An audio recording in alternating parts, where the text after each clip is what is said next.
India English school की online क्लासों में आपका स्वागत है। मैं हूं ललिता राठौर और मैं पढ़ाऊंगी आपको हिंदी व्याकरण। और आज का हमारा टॉपिक है कारक।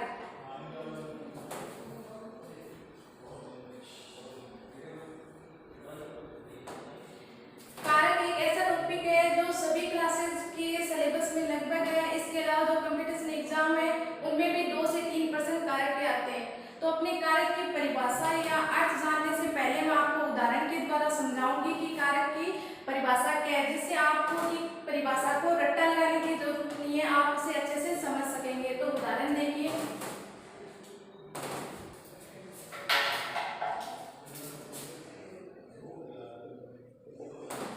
मनोज ने कर्ण को पुस्तक दी थी। ये उदाहरण। तो किसी भी वाक्य में अपने को 3 चीजें ध्यान रखनी है। पहला है कि कर्ता कौन है, दूसरा क्रिया कौन से है और तीसरा क्रम कौन सा है। तो इस वाक्य में सबसे पहले अपने को कर्ता का पता लगाना है कि कर्ता कौन सा है। तो जो कार्य करता है वो कर्ता होता है। तो इसमें कार्य कौन कर रहा है, मनोज कर रहा है, क्योंकि वो कर्ण को पुस्तक दे रहे हैं। तो मनोज है जो अपना कर्ता है। उसके बाद कर्ता के बाद अपने को क्रिया ध्यान में रखनी है कि क्रिया कौन सी है। तो क्रिया दी थी, ये क्रिया है।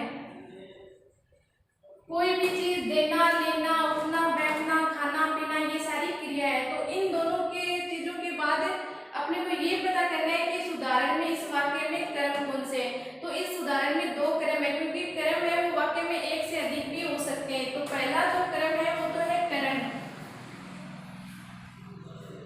और दूसरा है पुस्तक।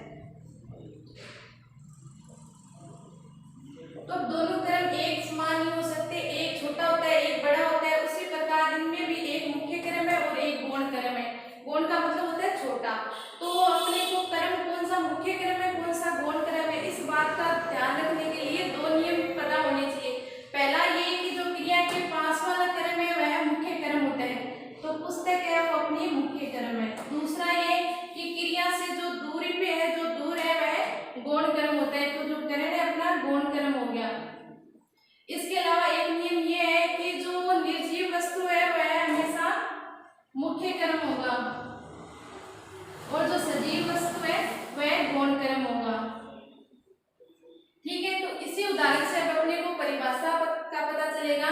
परिभाषा कारक की होती है कि संज्ञा या सर्वनाम के जिस रूप से क्रिया के साथ या वाक्य के अन्य अंगों के साथ संबंध पता चलता है उसे कारक कहते हैं। तो यहाँ पे मनोज है वो संज्ञा हो गया और जो क्रिया है वो दीप्ति होगी। तो जो संज्ञा है उसका संबंध क्रिया के साथ या वाक्य के अन्य अंगों के साथ जो संबंध बताते हैं, जो शब्द, उन्हें कारक कहते हैं। तो इसमें जो कारक है वह एक तो ने है और दूसरा को है।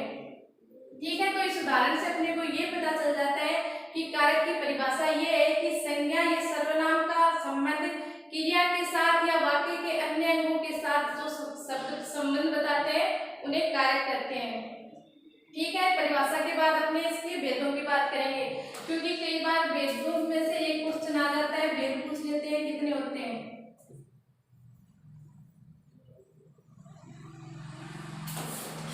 तो कारक के 8 भेद होते हैं। ठीक है, अब मैं एक तरफ भेदों के नाम लिखूंगी और दूसरी तरफ उसकी विभक्ति लिखूंगी। विभक्ति का मतलब होता है निशान या चिन्ह। तो कारक के अपने वाक्य में या उदाहरण में पहचान कर सके, इसलिए हर जो 8 कारक है उन सभी कारकों की विभक्तियां निश्चित की गई है, जिससे कि अपने वाक्य में ये पता लगा सके कि इसमें कौन सा कारक है। इसको अपने ऐसे समझ सकते हैं कि जैसे कहीं भी दीवार या गाड़ी पे अपने कांग्रेस की पार्टी है, उसका हाथ का जो पंजा होता है उसका निशान है। तो अपने जहां भी हाथ के पंजे का निशान देखेंगे अपने को पता चल जाएगा कि ये कांग्रेस पार्टी का है। जैसे भाजपा का अपने कमल का फूल कहीं भी देख लेते हैं, दीवार पे देख लेते हैं या बाहर कहीं भी देख लेते हैं, तो अपने को पता चल जाता है कि ये भाजपा पार्टी है, उसका निशान है, मोदी जी है, उनका निशान है। तो फिर मैं एक तरफ तो कारक है उसके भेदों के नाम लिखूंगी और दूसरी तरफ उसकी विभक्ति लिखूंगी। आप विभक्ति कह सकते हो, चिन्ह कह सकते हो, निशान कह सकते हो, लेकिन हिंदी में जो कारक की पहचान कराने वाले जो शब्द है निश्चित निर्धारित किए हुए उन्हें विभक्ति बोलते हैं। कारक तो 8 प्रकार के होते हैं। मैं कारक की विभक्ति और कारक दोनों एक साथ लिखूंगी। जैसे छोटी क्लासों से अपने रट्टा लगा देते हैं कि कर्ता ने कर्म को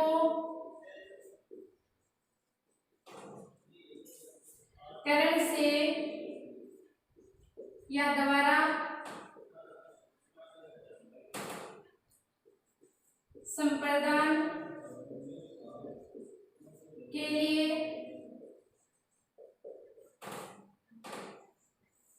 अपादान से, अपादान की विभक्ति भी से होती है और जो करण है उसकी विभक्ति भी से होती है, लेकिन फर्क ये होता है कि जो करण में से है वो एक साधन के रूप में आएगा, जो अपने आगे उदाहरण देखेंगे उनसे अच्छे से समझ लेंगे, और अपादान में जो कारक की विभक्ति है जो से है वह एक अलग होने के अर्थ में या पृथक करने के अर्थ में होता है।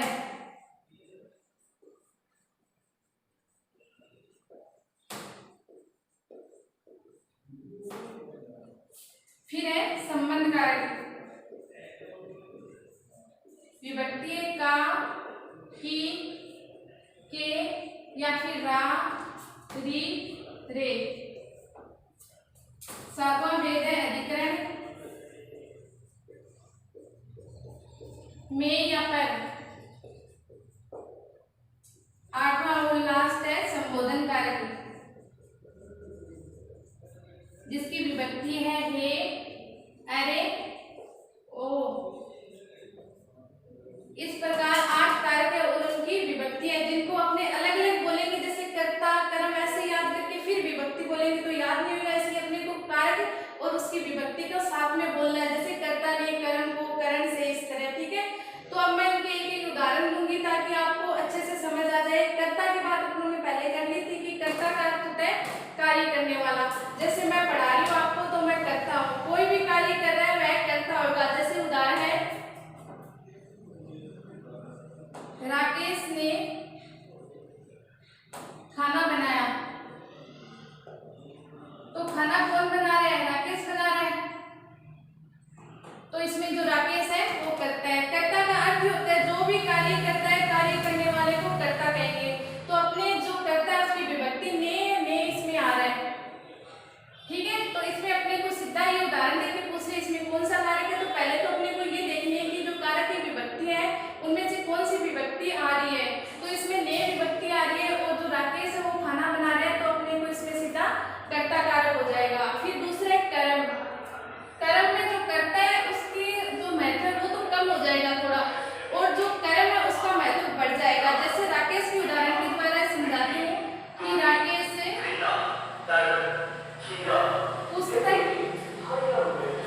पुस्तकें को पढ़ता है।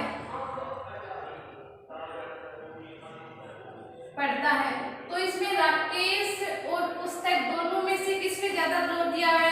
राकेश करता है, लेकिन इसमें राकेश को छोड़ के और जो पुस्तक कर्म है उस पे ज्यादा जोर दिया गया। साथ ही जो कर्म की विभक्ति है को वह भी आई है। तो इस उदाहरण से अपने को सीधा सा वाक्य देखेंगे तो अपने को पहले विभक्ति देखनी है कि कौन सी है। तो यहाँ को आ रहा है तो पता चल गया को किसकी विभक्ति है? कर्म की। तो यहाँ सीधा कर्म कारक हो जाएगा। फिर तीसरे करण कारक, यहाँ से विभक्ति है। करण का विभक्ति अपने को याद ना हो चाहे, लेकिन कोई फर्क नहीं पड़ता इससे।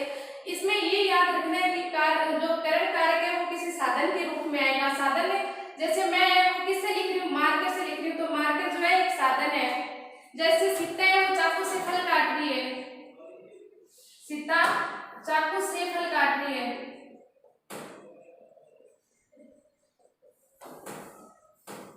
तो यहाँ साधन के रूप में क्या है? चाकू है। तो जो भी करता है वो कार्य करेगा वो किसी ना किसी साधन से करेगा। यहाँ चाकू की जगह और भी आ सकता है, जैसे फल काट के। इसके अलावा राम ने हिरण को बाण से मारा, तो वहां भी बाण क्या है?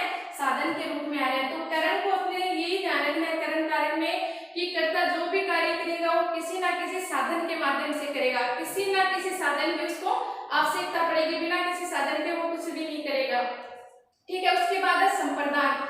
संप्रदान में दान लिखा है और इसका मतलब भी होता है देना के लिए। मतलब जो करता है वो कोई भी कार्य करेगा वो अपने लिए नहीं करेगा, स्वयं के लिए ना करके किसी और के लिए करेगा। जैसे उदाहरण देखें, निशा ने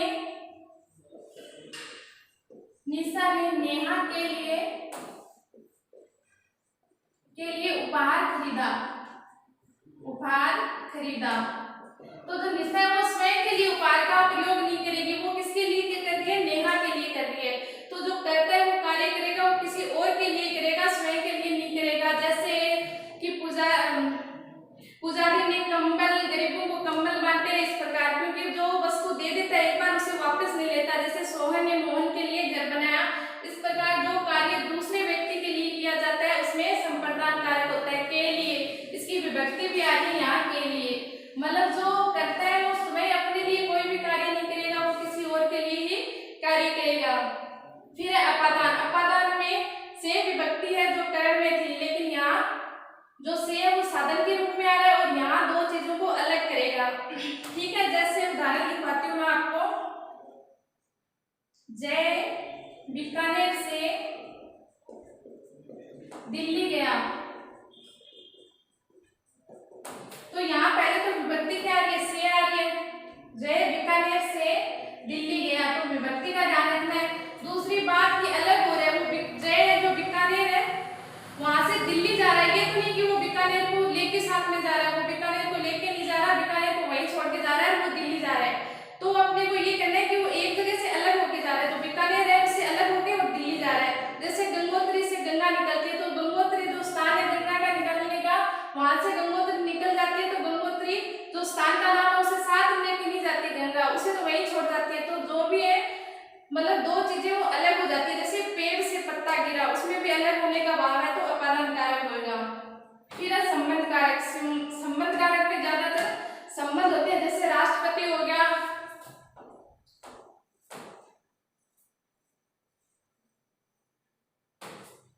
इसके उदाहरण बता देते हो संबंध कारक के।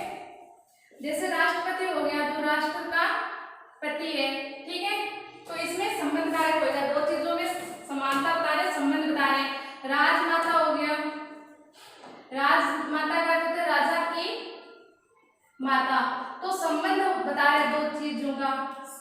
सीता नाम का प्रसिद्ध मंदिर,